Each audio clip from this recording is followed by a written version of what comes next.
What's happening, financial coaches? It's Pete here. Hey, I want to talk to you about how you're handling the length of your appointment. And, it's kind of time management. And this is something where I don't have the right or wrong answer on this, I think, but over time, this is kind of what I have done. Now, the reality is when you set up appointments, when you contract with a client to do financial coaching, you are probably setting up time for pay. Now, that's what I do. It's $150 for an hour's worth of time. And that means that if they're going to take 90 minutes, that's not going to be $150. That's going to be, 225 or whatever it might be, because we're getting paid on time. Now, for some of you, I know that your pricing models are slightly different, that you might actually have, a monthly fee and it's unlimited sessions or those types of things, or it's kind of a time block. And, as you talk, you use up that time block. So it's just kind of one of those things that is probably going to vary a little bit depending on what kind of arrangement you have. But I always liked knowing that, if I'm putting in the time, I'm going to get paid for it and not worrying about, well, did I promise them, unlimited access? And now we're eating into that. And am I still making money and those types of things? I've tried a bunch of those different models. The just pay me for what you use is kind of the one that's worked best for me. But I want to talk to you about when you're getting to the end of these sessions, and it's very common where you are setting this up for a specific hour, say 3 o'clock to 4 o'clock, and you're getting to 3:58. And I've noticed that, hey, I've got to wrap this up because we're kind of getting to the end of the session. What I like doing is establishing a pattern that the time is valuable, right? I usually will try to compress my speaking points to fit the time.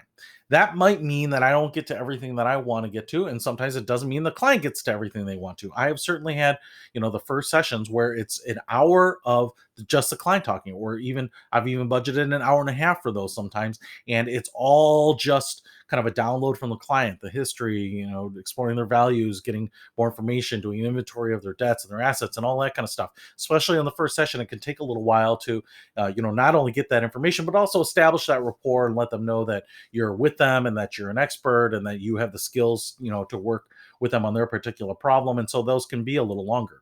But what I don't want to do is just be willy-nilly with time. And so when, that 4 o'clock hour rolls up, that they are just used to kind of plowing through. Because if you set that pattern early, it's going to persist. If you set the pattern, well, hey, pay me for an hour, but I'm loosey-goosey with it. We can go 65 minutes. We can go 72 minutes. What's going to happen is that, they aren't going to be any more respectful of the time than you are being, right? And so for me, it's always been one of those things where, especially when I'm coming up on 2 or 3 minutes to the hour, I'll usually say things like, hey, looks like we're kind of rolling up on our time here.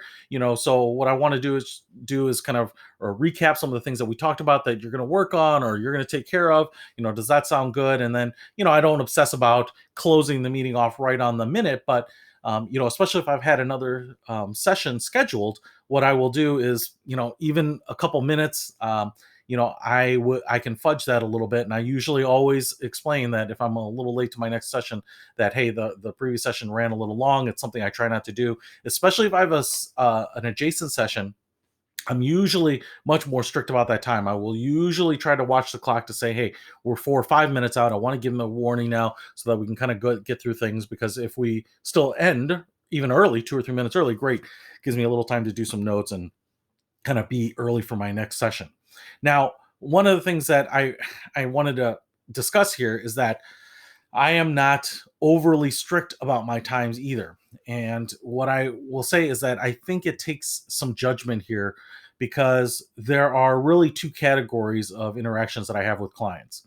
And one is that, we are in a very comfortable spot. We can say, hey, we're up on time and can we just end right now? And let's pick this up next month or next week or whenever we're meeting again.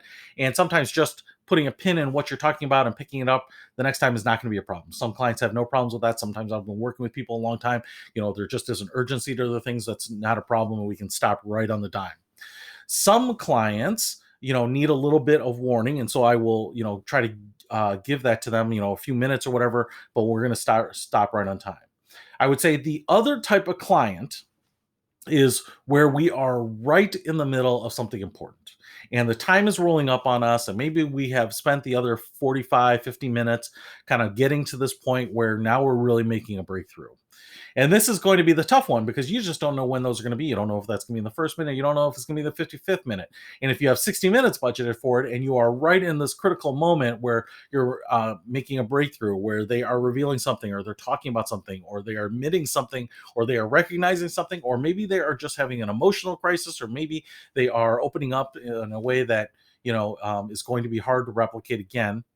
I want to revere that time and I want to be respectful of it. And, those moments aren't necessarily super easy to come by. And I don't want to just deflate it and shut it down and maybe even scare them off on talking about it just because of the time. So, what I will generally try not to do is schedule adjacent appointments. I will try to put a 30-minute buffer in there, even on my scheduling system. If you schedule from, like, say, 3 to 4 p.m., it automatically blocks out 4 to 4:30. I just do that as a 30-minute buffer, 25-minute buffer, so that I have some passing time to just kind of get straight before another session. Doesn't always work like that. Some people just need it. I've had sessions back to back, like I said, in the days where I've had a dozen sessions or more. You have no choice. They have to be adjacent to each other, which is just what happens. But one of the things that I want to do there is, even though I'm going to usually condition people that I'm going to shut off the session at or right around the scheduled time. If we need more time, I will usually say something like, listen, hey, I think this is important to get into. And I want to explain that it's not just something I always have the flexibility to do, but I will usually say, hey, I don't have an appointment scheduled immediately after this. So I do have a few extra minutes if you're willing to continue on. The reality is sometimes they have to hang up at that time, right? If they've scheduled it, it may be a break in their a work day, or they may be taking the phone call from their car, or they may actually have a meeting, or they're on their lunch break. So sometimes they may say, even though it feels like, hey, I want to keep going through this and they should want to go through that, they may say, hey, listen, I've got to get back to my desk by 1 o'clock. I just don't have that flexibility. A lot of people that are struggling financially don't necessarily have jobs that give them or afford them a lot of flexibility. And so I've had some people where I've said, hey, we can take an extra 10 minutes on this if that is okay with you. And they'll say, honestly, it's not, I can't right now, but I would love to continue this. No problem. I want to try to capitalize on those moments, and keep pursuing those breakthroughs where possible. But in many cases, they say, hey, if you don't have anything, yeah, let's just continue through this train of thought here. And so I will work with them on that, because I think it's important that, the art and science of coaching is, kind of a balance. And sometimes, right, you can have all the answers. Sometimes you can be very knowledgeable, but that doesn't necessarily make the breakthrough. The breakthroughs are usually when people make those realizations from themselves. They internalize something, they take an idea and they own it. They realize how it plugs into the puzzle of their life, and they accept it and they adopt it and they run with it, right? And so having those few moments, and I know some people call them discovery moments or eureka moments or whatever it might be, for me it's just some moments of clarity where people come to a point where they make a decision, or they make a choice, or they make a change, whatever those are. I usually love embracing those and incubating those so that they can, hopefully replicate that many more times in their future. And I don't want necessarily the clock to drive that. So that's why I usually try to build in some time. I try, when it doesn't look like it is a, you know, it's not, it's not a detriment to the session to end it right on the time. If we're kind of just wasting time or just in rapport stuff, I want to make sure that they say, oh yeah, no, I get it, we're at our time. And when I've done this over the years, I've had people that said, look, oh gosh, I know we're kind of rolling up on time here. Let me just say this to wrap it up. So in a lot of cases, for the people I've worked with now, I don't even have to say anything. They're super conditioned to know that we have to end on time.